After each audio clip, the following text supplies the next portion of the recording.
This is Life Worlds, the place where we explore life through other eyes and minds. Let's flip the script and discover how to orient your world around nature. I'm Alexa Permanish. Come join me as we get down and forage for fungi, stalk coyotes, draft laws for rivers, hum with beehives, sing bird language, and help beavers to dam again. Let these stories spark your reconnection to nature's multiverse. Learn how to bring ecosystems back to life, become an agent for other intelligences, and begin to see how you too are the sum of all life worlds.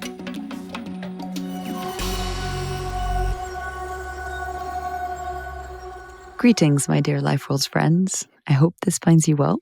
Some of you who listened to the previous episodes might identify the acoustic landscape I currently find myself in, which means that yes, I am back in the laundry cupboard in Mexico. And as I gaze at the door, someone baffled might come in and wonder what I'm doing, but I digress. Today's episode is such a wonderful one. We are going to be talking about conservation photography. Now, our guest. Here are some of the words that came to mind. Audacious, spunky, courageous, defiant, sensitive, compassionate, and fierce. These are the energies that I feel radiating from the formidable spirit and woman that is Cristina Mitty Mittermeier.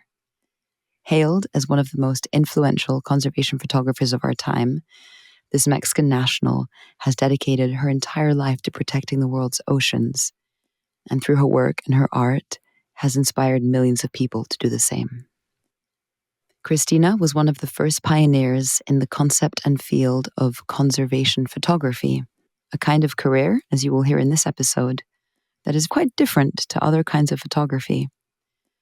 Once told to sit down and be quiet when she asked at a conference early on in her career how photography could be used on behalf of advocacy for the world's last wild places, Cristina now has millions of followers who are drawn to the stunning and strategic communications of her nonprofit organization, Sea Legacy, which she founded with her husband, Paul Niklen, all of which sit at the intersection of art, science, and conservation. Cristina's work has been published in hundreds of prominent magazines, including, of course, National Geographic. You will likely have seen her images if you go and check out her Instagram after this.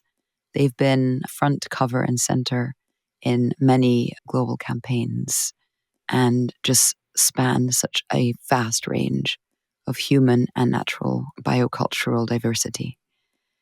Cristina and Paul use this platform, Sea Legacy, for other photographers, storytellers, ambassadors, and local communities who are all doing critical conservation work in order to help them get their story out into the world.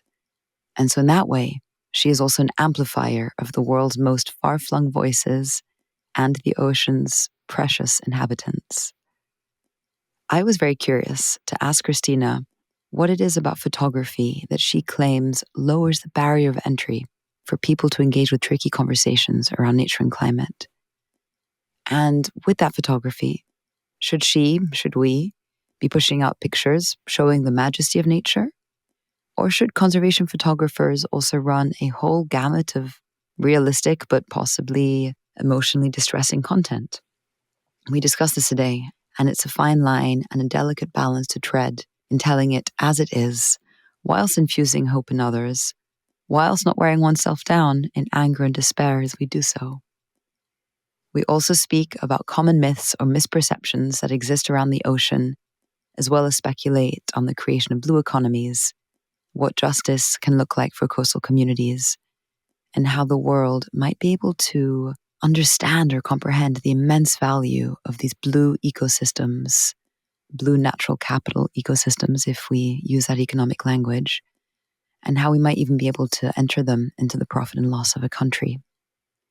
Now, as a photographer myself, although calling myself a photographer in this context gives me a little bit of imposter syndrome, and I can't even begin to say that I've been in 2% of the kinds of situations that Cristina has placed herself in, like swimming in bone-chilling subarctic temperatures, or inside of spirals of circling white sharks. But as a photographer, an aspiring amateur photographer, I often wonder about the kinds of stories and images that can change the world and that can also convey the innermost sanctums of the life worlds of some creatures we may never meet in our lifetimes. I'd be curious to hear from you. What picture have you seen that you've never been able to unsee? What spurred you into action or reaction? What made you feel courageous to take a stand? Because, as Cristina tells us in this episode, Susan Sontag in the 1970s was writing about the courage it takes to see the pain of others and the importance of photographers in the front lines to prevent us from numbing ourselves to the horrors of war. The war on biodiversity is no different. Somebody needs to be in the front lines to remind us of what's being lost. And if we don't have the courage to look it in the eye, then we cannot solve it. Well, we're about to speak with a woman who has an immense amount of courage and creativity. So, without further ado, over to Cristina.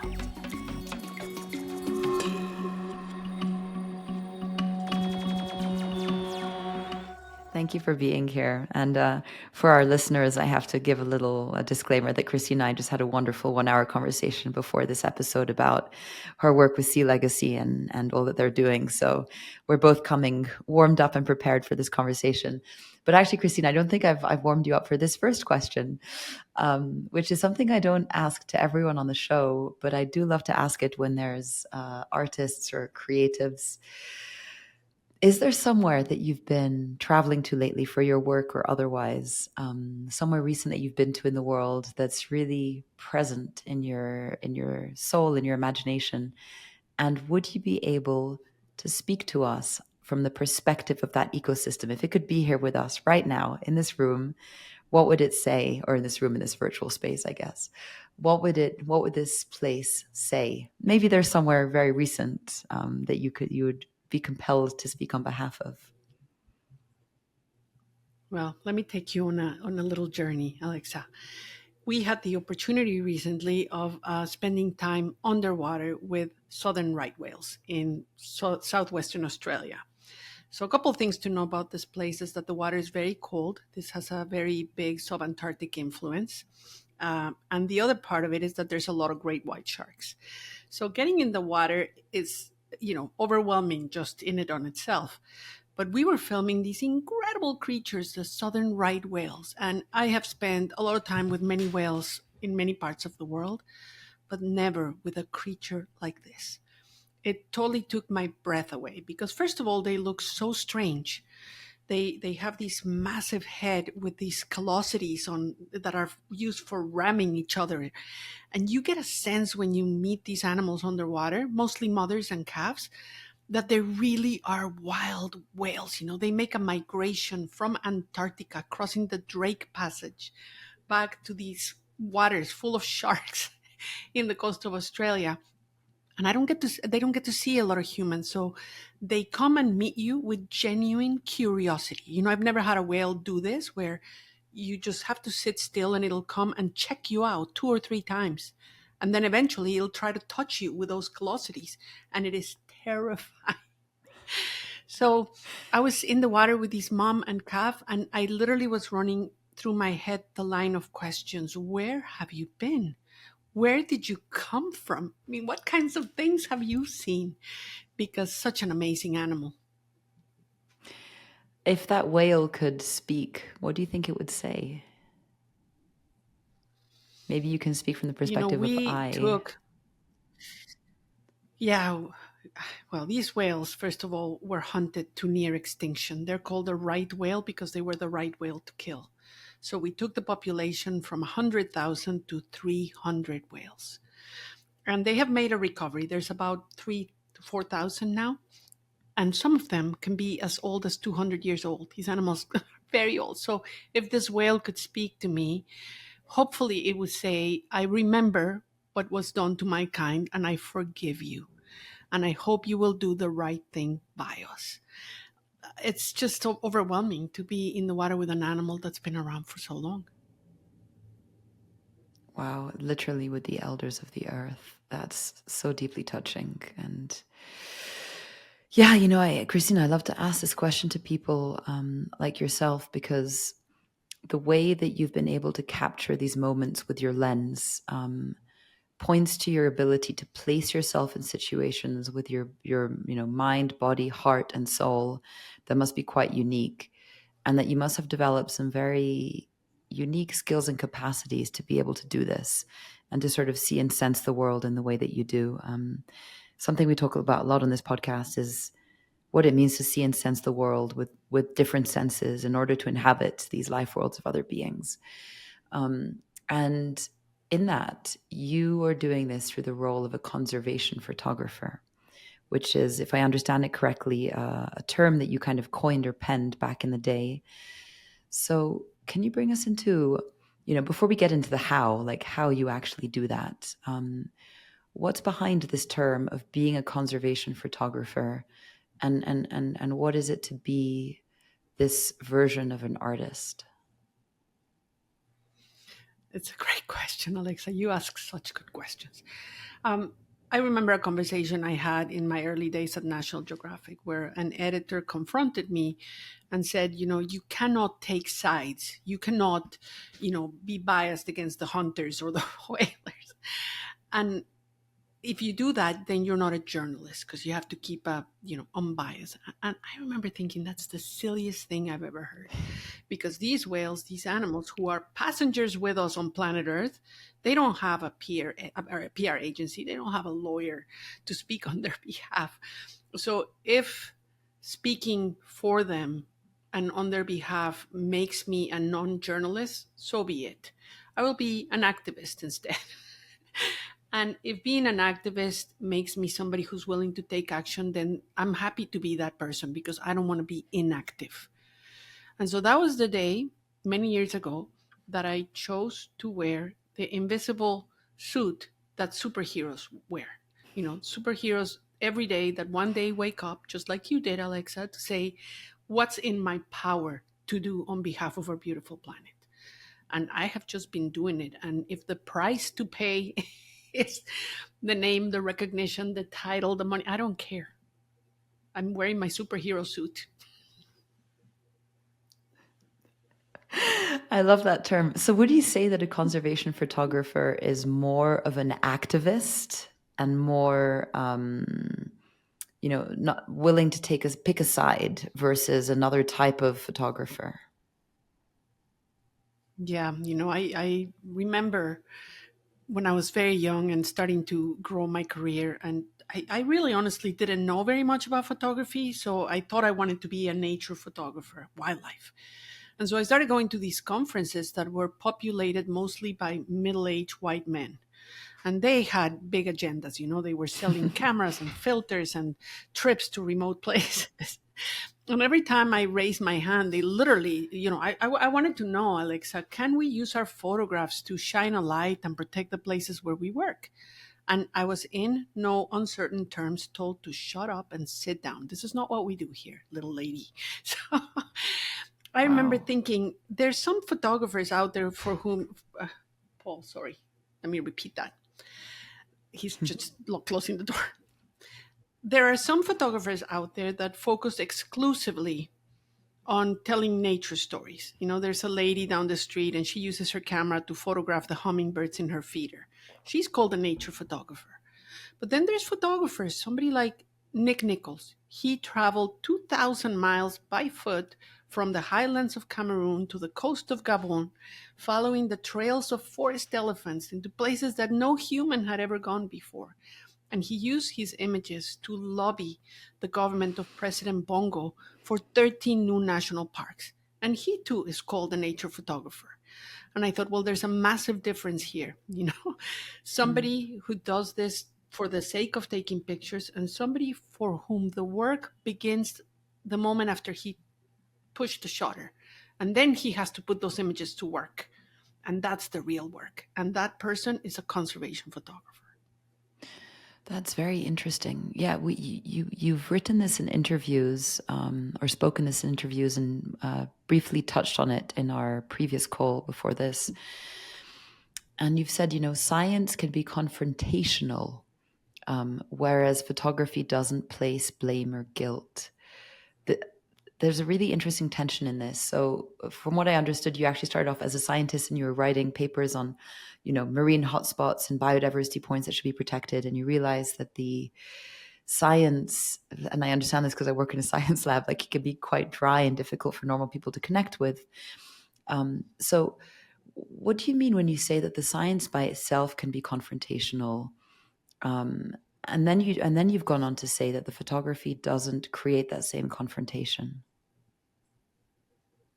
It was a funny realization as well when I was a young mother and embedded in the scientific world, and I had these young children, and so my girlfriends back where I lived, were other housewives just like me.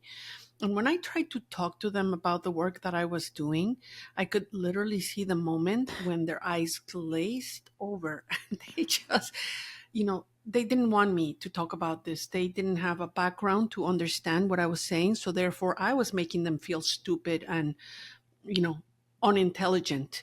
And I mean, science is confronting in that way. We are an elitist group that talks at a very high level to other people who understand what we're saying. But the rest of the world, they're not competent to participate and they reject it because they don't want to feel stupid. Nobody does. So I thought, if we could find a way to say, to just throw bait out there and bring somebody into the conversation with a more human narrative. I'll show you a photograph and you will ask me, was I scared? Was I cold? How many days was I? I mean, that is a human conversation and that is the first step. If I can get you to ask me a question, now we're talking. So it kind of like lowers, yeah, because the science can be elitist, and a little bit sort of, yeah, self-gratifying in a way. And then what you're saying is the photography lowers that ease of entry. So then here's something interesting. What you were saying about before, picture of a hummingbird versus conservation photography. Can conserve can and should, and I think you've already said that the answer is yes, but should conservation photography be also confrontational? Meaning like, okay, it's not scientific jargon that's unintelligible, but should it be these pretty pictures showing the majesty of nature? Or can conservation and should conservation photography run a whole gamut of potentially emotionally distressing content? That's another amazing question, Alexa. I have given this so much thought, and thanks to social media, especially in the early days when we were not so regulated by algorithms, you could really see the reaction of people. And I remember listening to it was a TED talk that explained, the psychology behind Martin Luther King's famous speech, because Mm. he didn't start the speech by saying, "I have a nightmare." He told us what the dream was. And articulating that positive, hopeful, beautiful vision of what can be is such an important first step. So in my photography, I really strive to remind us that planet Earth is beautiful. It's magical. It has everything we need to be happy and survive. And yet, as Martin Luther King reminded us, we're in the shits today. We're in a lot of trouble. And this is what it actually looks like. And every once in a while, I will pepper my social media with an incredibly gut wrenching image of whatever it is that's been killed or tortured in nature. And I will get such a massive reaction from people, Alexa. When we published that image of the starving polar bear a few years ago, it was seen by 2.5 billion people. And I was getting comments and emails, people saying, "This is too depressing," or "Thank you so much for saying this," or "This has really waken me up," or "You are an asshole for talking about climate change." The whole gamut, but it is a human conversation. And then you have to say, it's not over, there is hope, and here's what we have to look forward to. So it's like a narrative, ebb and flow. Have you found that with all your followers, there's an openness to receiving the beauty, but more of a kickback when you do post images like that? You'd be so surprised to learn that most of my followers are women, that a lot of them are mothers and young women with all these anxieties and the same, helplessness that we feel because we still live in a patriarchy. And they love hearing these positive narratives. They love hearing the encouragement that can be, shared with other communities. They love participating and helping, and they are broken when I share images of the whaling or the hunting or whatever. And every once in a while, I'll get somebody that says, I was not ready for that. I'm unfollowing. And I am very honest in saying, I'm not the first photographer to show the horrors of what's happening. Susan Sontag in the 1970s was writing about the courage it takes to see the pain of others, the importance of photographers in the front lines to prevent us from numbing ourselves to the horrors of war. Well, the war on biodiversity is no different. Somebody needs to be in the front lines to remind us of what's being lost. And if we don't have the courage to look it in the eye, then we cannot solve it. Gosh, I think, Cristina, you find yourself in such a challenging position, actually. And I think about this a lot in terms, I was actually writing this to a friend this morning about the problems of expectations, and in a way, when we build up expectations about something, we can mostly be disappointed because things will either never match up or not properly match up. And I've been thinking a lot about expectation in the context of our social and ecological crisis. And on one hand, if we expect that, the world is burning and things are going to hell and people are going to move, and that can lead us into what you've just described as sort of like, God, I'm just checking out. I don't know what to do, or the overwhelm. Mm-hmm. And so if we expect the worst, it could become a self-fulfilling prophecy where the worst may happen. And that doesn't leave space. Susan Sontag wrote about it, I think, as did Rebecca Solnit and others. It doesn't leave the space for whatever magical, mysterious, incredible, powerful community resilience and acts may come through. But if we don't tell the truth of the moment, even if it builds expectations of despair, then we're also lying. Because we will probably shoot past 1.5. We will shoot past 1.5 degrees and 2 degrees. And what we need to prepare humans for that world is fundamentally different from the status quo of what we're preparing people for today. And so that balance between being the naysayer, doomsayer, but also telling it as it is and infusing hope is so tricky. And I guess you've been doing this for long enough that I'm wondering, with you and the other photographers you work with and the other communities you work with, when you tell their stories with Sea Legacy, has your way of addressing that changed? Is it a different strategy today than it used to be? God, that's another amazing question. You got to stop saying that. I am deeply concerned by the lack of general awareness. When I am running through the airport or I go to the grocery store and I look around and I see this mass of unaware population, they have no idea what's coming. The people like us who are close to the subject, we know how scary it is, how close we are to this being irreversible. And so I think a couple of things. A general education on the workings of our planet is something I try to do every day, just to remind people. Do you know about the carbon cycle? If you don't, this is roughly how it works in super simple terms. People know nothing about how it works. It's remarkable to me. So using my platform as an opportunity to educate. And I like to think about planet Earth as this amazing spaceship traveling through the universe, carrying everything that has ever existed, everything that's precious to us, everything that will ever be is right here, right now. And we don't know how to operate it. There's no pilot, and we don't know how it works. And we have compromised the systems to such a degree that the whole ship may come crushing down. So it's a delicate balance, trying to encourage people to participate more and learn more without being terrified and becoming numb and apathetic. It's a dance every day. And sometimes I find myself holding back. The more time goes by, the more I want to scream and wake up and have bold, unpopular opinions. And you can't. You have to moderate.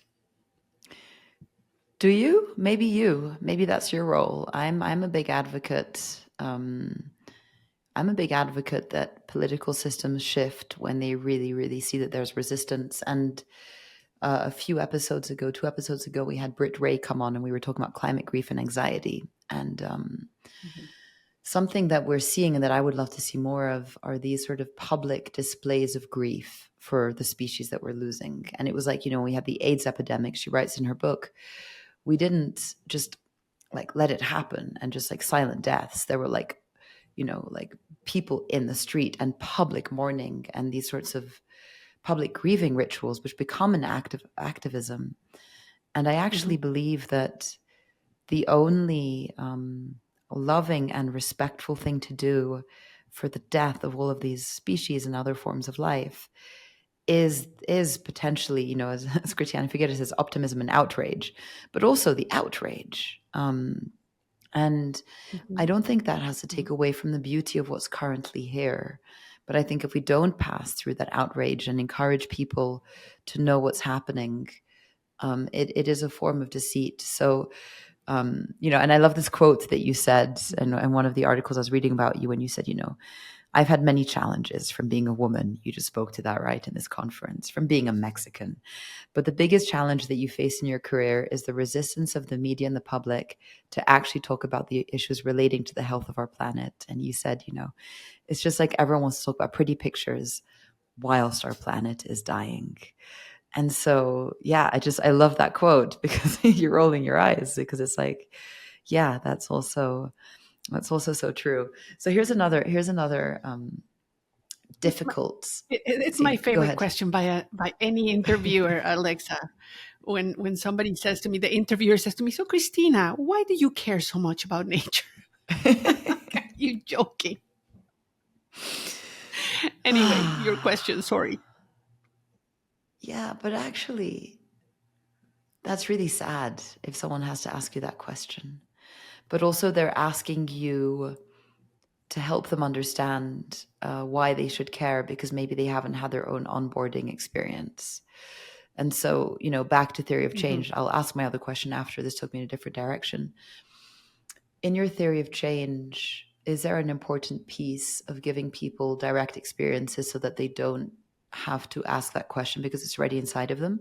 Or is that unrealistic because the world is, you know, livable zones are shrinking and not everyone's going to be able to swim with the right whales in the Australian waters? How do we create a world where that question doesn't have to be asked? So good. The first part of the answer is I believe that every child on this planet is born with an intense love and curiosity about nature and wildlife. And that is something that is beaten out of children by the fear of adults, teachers, parents. So I implore anybody with children to just let kids be curious about the natural world. It's okay to get dirty, it doesn't matter. The second part of the answer is we have to find ways of making participation inclusive. And by that I mean we really have to lower the price of entry. It has to be an invitation for everybody to feel welcome into this, not just the smart, the rich, the educated, the privileged. It's so difficult to ask somebody who can barely put food on the table to participate. But if we are, like we know, on a ship that's sinking, do we really want just a portion of the population rowing, or do we want everybody to feel a stake in saving us? So I don't know how we change the systems, the power structures, the economic structures to make it more inclusive. But I do know this, Alexa, and I know it with certainty. It takes public support and public opposition. If people are not willing to participate and raise their voice at the dinner table, at the protest, at the political meeting, then it's not going to happen. And the first step for that is to infuse yourself with that courage to speak up, to be unpopular, to not cater to what your neighbor's opinion might be. We just have to have a little more courage. And that's why I like to envision myself wearing this invisible superhero suit. When I'm wearing it, I'm capable of saying anything, you know, anything that needs to be said. And that courage can be driven a bit by fear and anger, but I find in my own experience, which is all I can really speak to, is that it's been a lot more efficacious and non-scary when it's been driven by love and by care. And I know that's super cheesy, I but lost. if I have to say something that's unpopular, I hold my love of what I'm speaking for inside of me as I speak it, knowing that maybe I'll rub people the wrong way. Mhm. I Yeah. think you can you hear me now? My internet went down for a bit. Mexico City, Yeah. right? Yeah, I can hear you, and I Okay, got the good. gist of Yeah. the question. Absolutely. Yeah. I I think anger and confrontation are never good. You have to always come at these conversations with genuine curiosity and love and care, and to ask somebody why. Why do you feel this way? Why do you hold this dear? Whatever their position is, so the people who hunt, the people who eat meat, whatever it is, how do we make it more openly inclusive? And it's such a difficult conversation. Yeah. And that brings me, I think, to the question of impact and campaigns. And you've led so many. I was reading somewhere, it said the impact of a body of photography can be hard to quantify. Success looks different for every project. A viral image is one achievement. Using that image to get the public to respond with signatures or monetary contributions, etc., is another. So I'd love to ask you whether you've seen a pattern in your biggest achievements or things that you're proud of, let's say, moments where your media really tipped the scales. Was there something either in how you were being as you took those pictures and as you were in the field, or something about the quality of the media or the campaign itself? I think for campaigns to be successful, I have found that the key ingredient is humility. I try to come in with such open curiosity and humility to learn, to listen, to ask questions, and to do not what I think needs to be done, but what I can see the people are asking. And then to infuse that with the imagery, right? And create the openness, the inclusiveness for people to feel comfortable participating and speaking up. I have found that speaking on behalf of something hopeful and beautiful is so much more powerful than speaking against something horrible. So, changing the narrative to conversations that people can actually feel, how can you argue with protecting this beautiful forest? Mhm. That's really powerful. But to answer your question, oftentimes when I'm shooting, and this is a solitary activity, I'm mostly underwater or in remote communities talking in my own head, I kind of know when I got an image that is going to encapsulate the spirit of what we're trying to save and do and portray. And when those images come about and they're few and far between, they become iconic symbols for something bigger. And I have to remove my ego from it because you surrender those images to the campaigns and to the cause. And it gives me such immense pleasure to do that. Oh, that's so that I mean, you said humility, but that really is humility. It's almost making yourself invisible and being a channel for the image that wants to, or the story that wants to be told, and you're just making yourself available to be that almost egoless creature in the middle of these two of this voice and this recipient. Yeah, I oftentimes think of myself as this semi permeable membrane. And there's a conversation happening through me between this thing that I'm photographing and the person who's looking at it. And the story is not about me, it comes through me. And all I can do is facilitate. Mm. Is there a one or two particular campaigns that you could describe, or images that exemplify what you think was an amazing win or success or tipping point in your work? Yeah, I mean, there's a couple of examples. I I have been, working with Conservation International for many years in one capacity or another. And I remember 20, 25 years ago when scientists, really, not me, started talking about the idea of creating interconnected marine protected areas, these places where you don't have a place that's protected and the fishing industry waiting just outside for migrating species. But how do we create these swimways, these corridors? And it took a long time to build the public support, the political will, the financial support to eventually make it all happen. And I was so honored and so pleased when it was the government of Panama that asked Sea Legacy to come in first to help them celebrate the achievement of getting to 30% protection of their coastal waters way before 20 by 30. And then eventually they got to 54%. But that really triggered Costa Rica to come in almost immediately and say, you know what, wait a minute, we are the green country. We need to get to 30% too. And then Colombia, and then Ecuador. And using our photography, the presence of these, National Geographic celebrities that attend these dinners and these meetings and these events to catalyze the conversations and facilitate the creation of the first interconnected marine protected area. Conservation is always a marathon. It takes years to achieve success. And when we finally stand on the podium to acknowledge the success, it's never a single person or a single organization. There's thousands of people that have contributed. And I'm just proud of my little piece, which oftentimes is to create the image that represents the effort and an image that everybody can look at and say, look at what we did.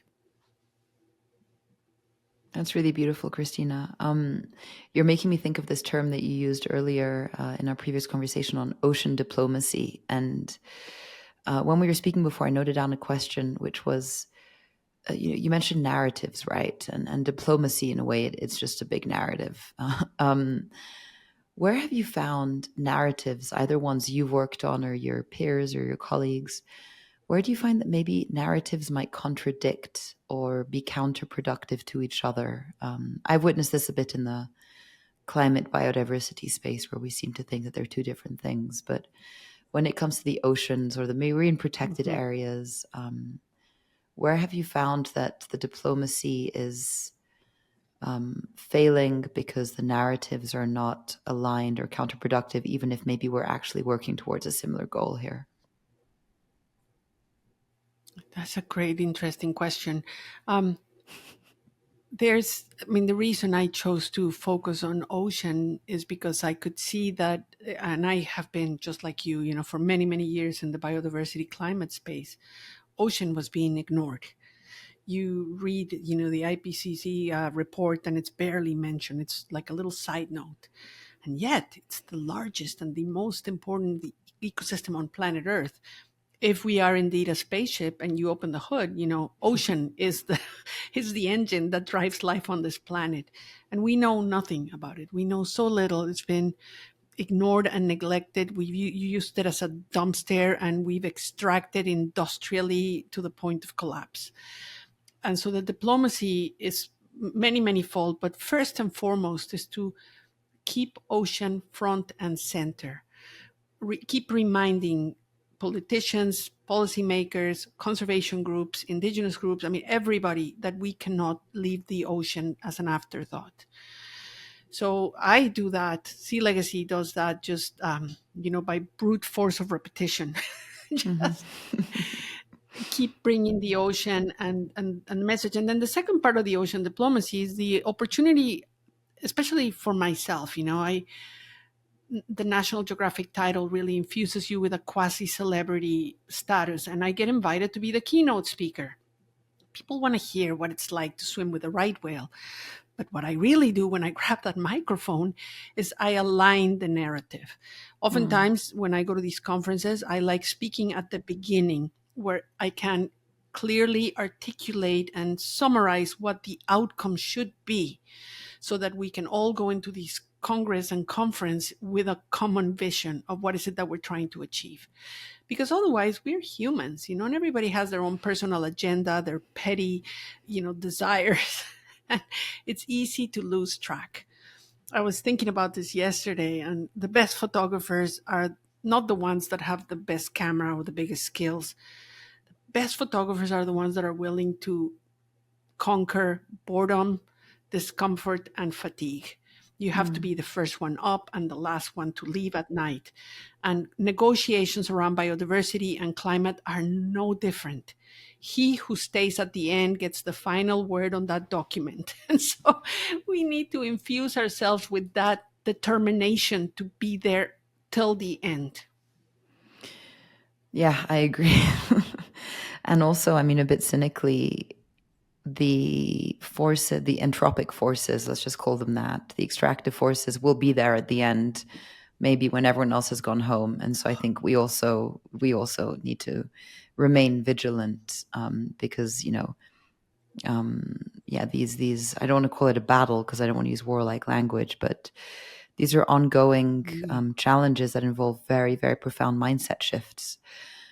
What do you think is one of the most, thinking about the way that you've seen stories being told about the ocean, again, you or your partners, what do you think is one of the counterproductive, maybe myths or narratives that we currently have about the ocean that you'd like to rectify? I think there's a couple that are massive. One, of course, that it's so big that it must be indestructible. And yet now we know differently. It's actually incredibly fragile. The second one is that conserving the ocean is cheap. It's not. We know, and this is something I've been meaning to talk to you, because I'm more interested in building new structures than in destroying old ones. I want to replace bad ideas and bad practices with better ideas and better practices.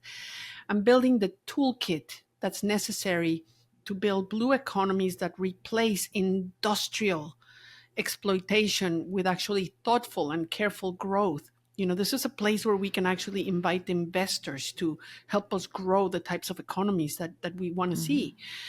But the ocean today requires, and this is the United Nations saying, an investment of $174 billion a year to really, to realize the dream of SDG 14, which is a sustainable development goal that deals with the ocean. You know what the investment level is today for the ocean? $25 billion. So we have a gap of $150 billion in philanthropy, government infusions, investments. So, I mean, it is devastating, but I see it as an incredible opportunity for us to channel the right investments to keep the ocean alive.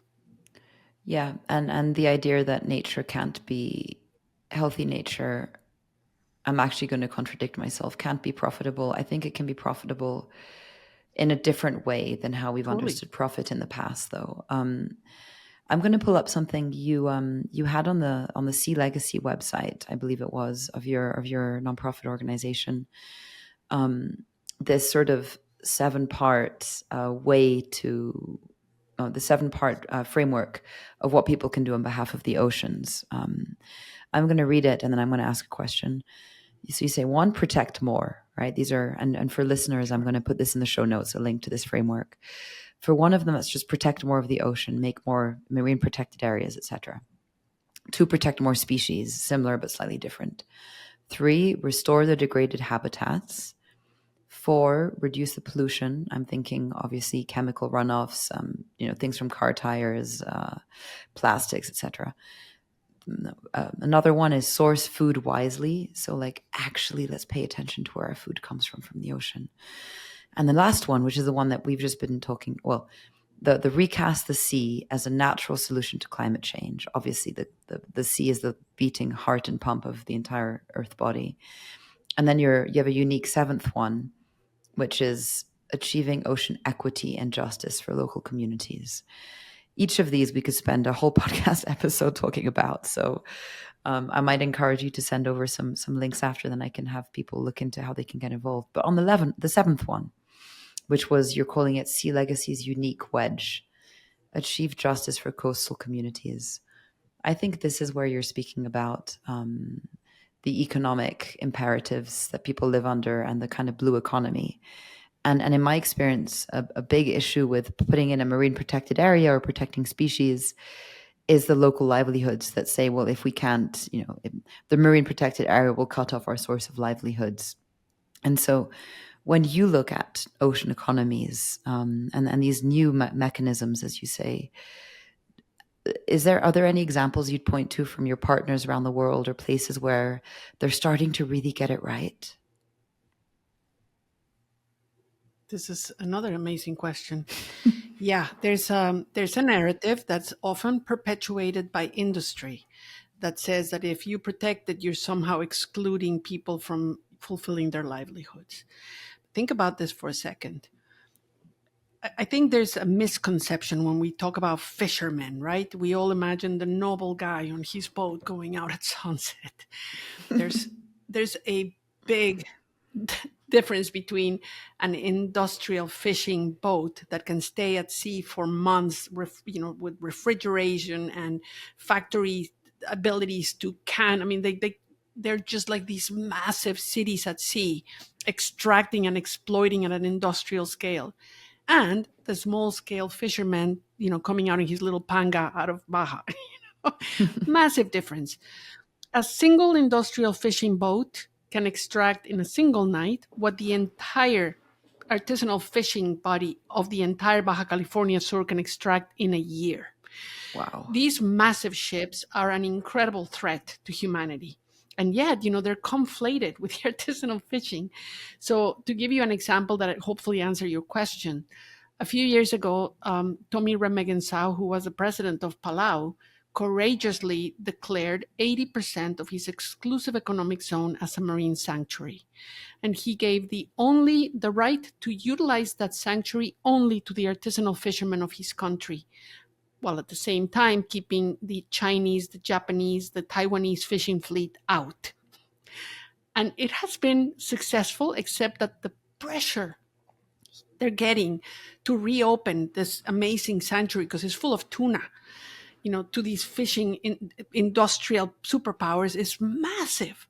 So we are in a race to understand and enact ways to, you said the word profit earlier, but I think it's the wrong word, to give value to these natural resources, their blue natural capital value, so they can be entered into the P&L of a country. Today, Alexa, there's not a single country on earth that has an asset listed. Like, we have 10 whales. Each whale is, worth $3 million in decarbonization services. There's not a single country. So I think we need to start with one or two examples and then demonstrate that there's actually a lot of money to be made by doing the right thing. Oh my gosh, Cristina, I think you're opening the Pandora's box. I'm not going to take.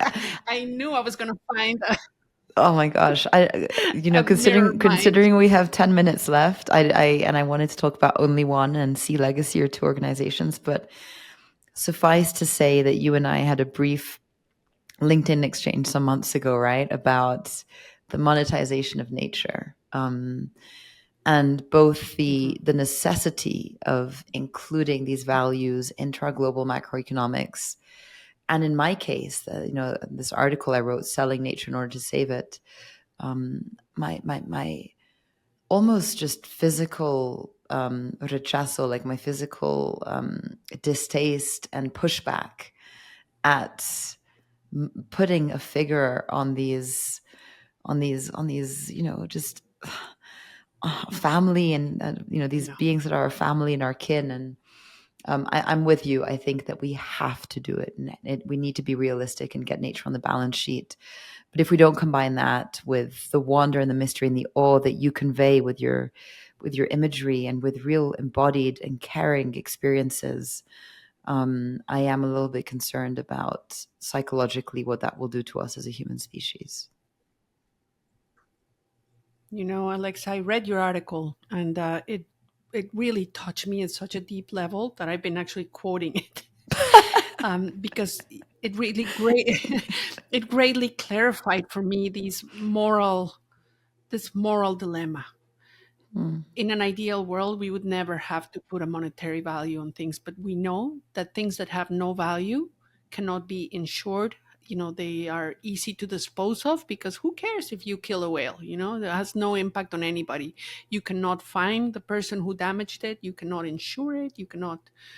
So saying, I think, we got it all wrong so many years ago. And if we can use our last couple of minutes to say the entirety of nature that remains should be protected 100%.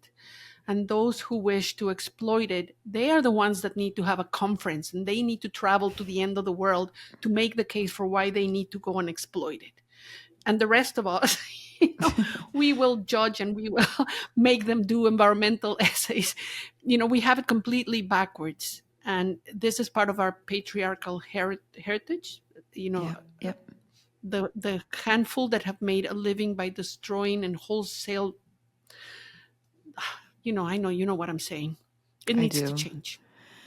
I do. I do. I do. And if they're all somewhere going to their final conference, I think that we should be there and just shower them with positivity, and maybe that'll do a change. But I will, or we put some, I don't know, LSD into their drinking water or something. That would be another approach.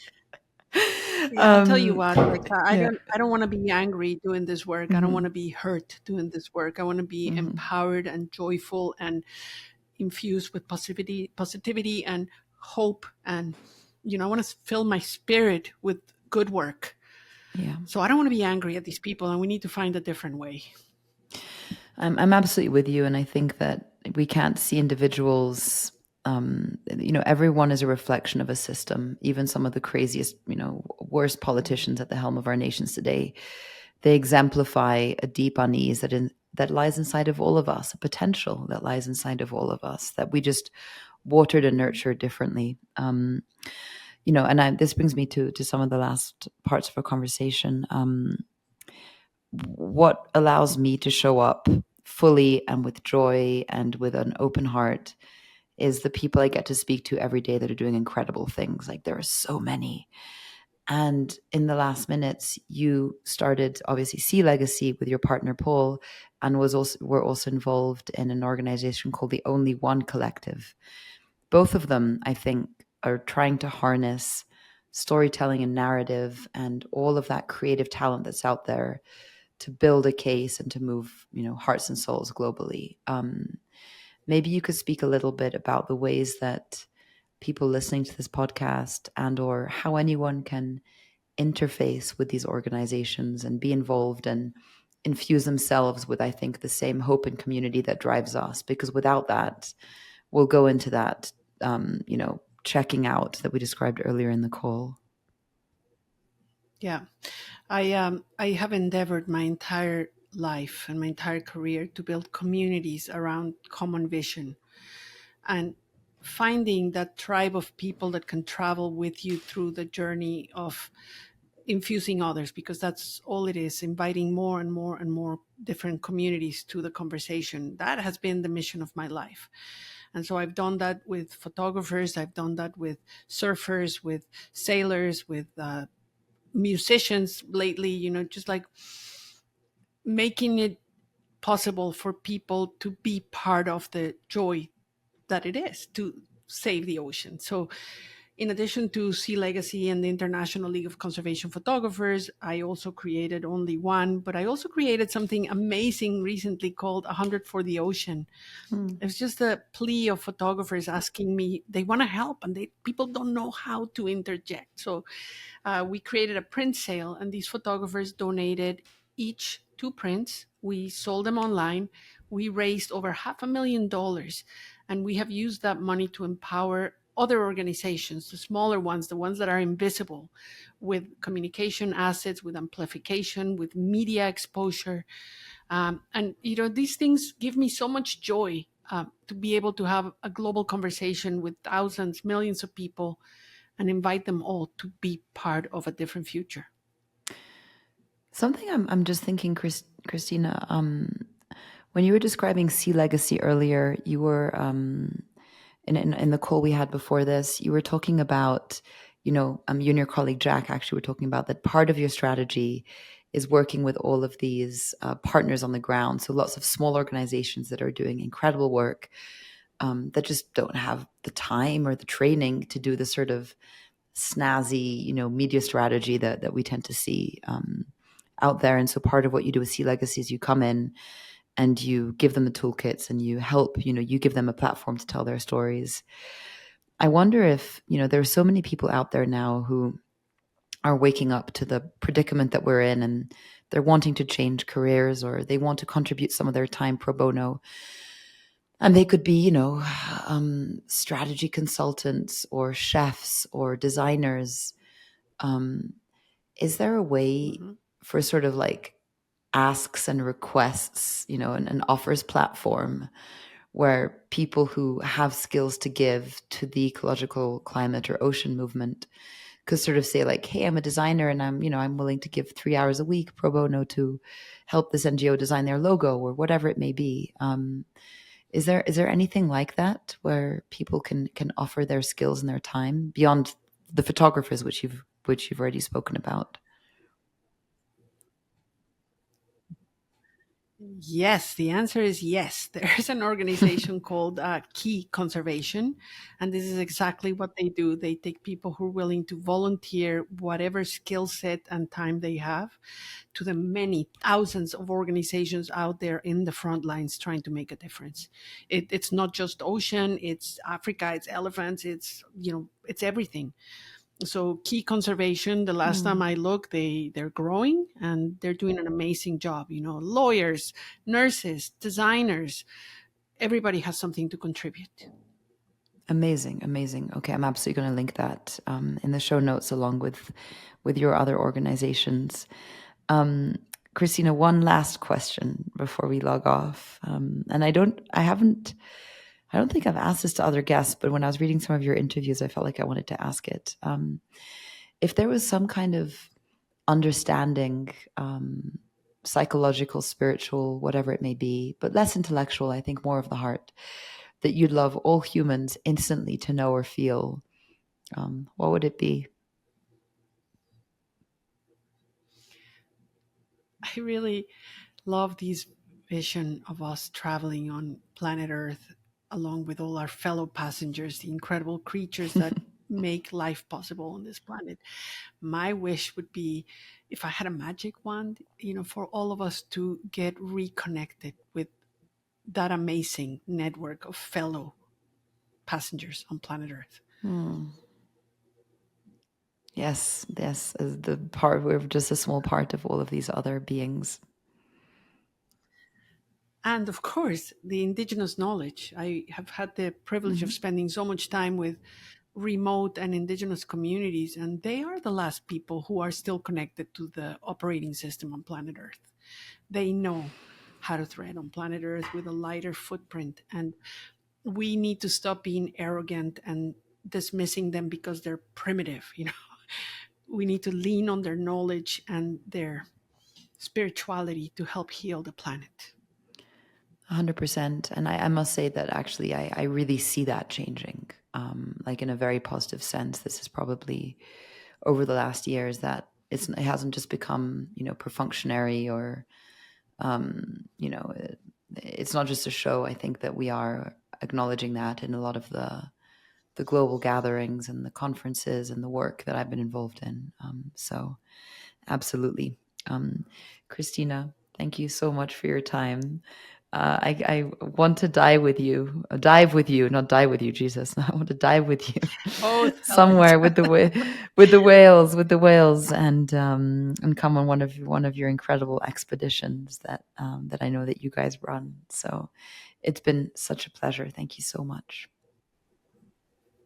you're always welcome, Alexa. Thank you so much for having me, for Yeah. letting me share some of this thoughts and ideas. And I really enjoyed this conversation. Thank you. That was Cristina Mittermeier speaking to us about conservation photography, the resplendence and beauty of the oceans, and some ways that we can all very actively and proactively take action today to get involved. As always, her references are in the show notes. I highly recommend for you to check out the Sea Legacy website, as well as all the other links, which in a certain way, hopefully, enable the storytellers out there who are listening, or the artists or the photographers, and just concerned citizens to start to dig in and understand this vast realm of the ocean, which covers 70% of the Earth's surface, and yet often is out of sight and out of mind. I was so honored and delighted to speak with Cristina, and hope to join one of her expeditions soon. Maybe that'll be a Life World special, live from the deck. We have a bonus episode coming out in a few weeks for this holiday season that is about the sounds of the waters. and I highly recommend you to look for it. It is an absolute balm and treat and beautiful bonus. So it's a watery month in December. I hope you all have wonderful holidays and Christmases with your loved ones. And I'll be back next year. Be so well. It is always incredibly heartwarming to hear from you and receive everyone's messages. And I am inspired by many of the things that the listeners are also doing. Thank you so much.